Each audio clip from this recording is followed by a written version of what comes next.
Nicodemus here. On today's episode, I wanted to go into the topic we were talking about earlier. The Bible and A Course in Miracles both treat the material world as a distraction from the spiritual truth. I found John 2:15. Do not love the world or the things in the world. And A Course in Miracles, lesson 132 out of the workbook. The world is nothing in itself. Your mind must give it all meaning. Can you dive into that? Yeah, there's also another, quote I think we did on one of the previous videos, from the Gospels. I don't remember if it's Matthew, it might be Matthew, where Jesus says, like, "Whoever loves the world, the love of the Father is not in them, and whoever loves the Father, the love of the world is not in them." This has been a big theme throughout probably most traditions and most, you know, teachings that get to the truth of, like, what is the world that we see? Whether you go into the East, Advaita Vedanta, and they're talking about, Shankara, the world is an illusion, God alone is real, the world is God.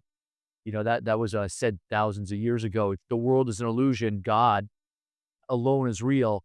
Once we understand that, the world reflects that vision of God. So, for us, it's a really important distinction because the world is what pulls us so much into our fear, into separation, or at least comes as a result of separation.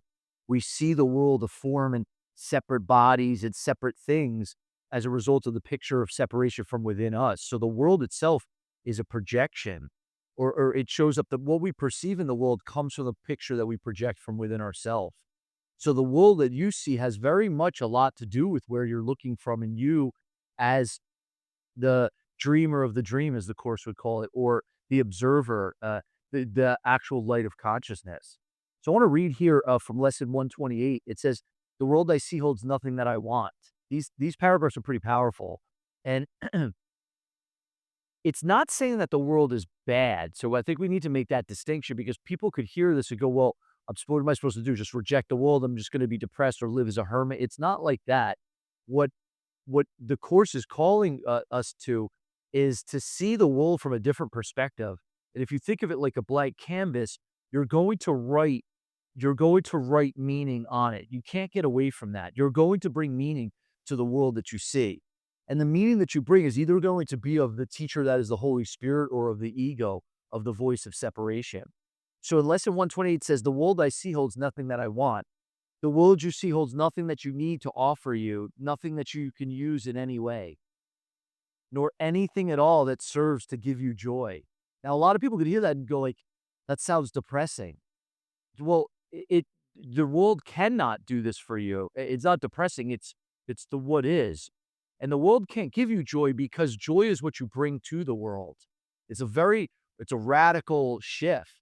And most people, it's hard for them to make that shift.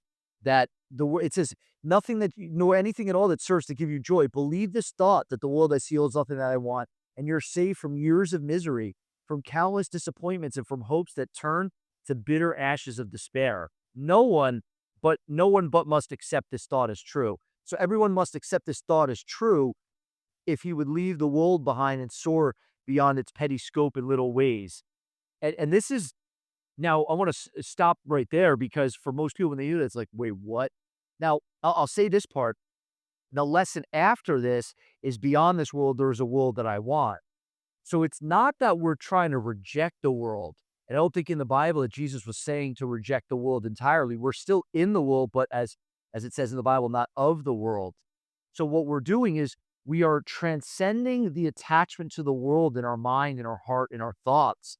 And we're exchanging the world that the ego made for a world that is vastly superior, where nothing goes wrong for me. Not to say that I don't have challenges, but everything works together for good in the end. Everything's an opportunity for love and an opportunity for miracles and an opportunity to bring peace and joy. When we make that shift, the world is used for a totally new purpose. So the world in and of itself is actually neutral.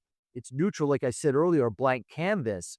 But if we look and see the world through the ego, there's nothing that we want there. There's nothing that will serve to give us any type of joy or any type of fulfillment.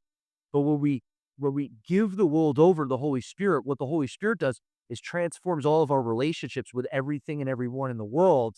Then the world becomes an opportunity to heal and to bless and to use it as an opportunity to express miracles.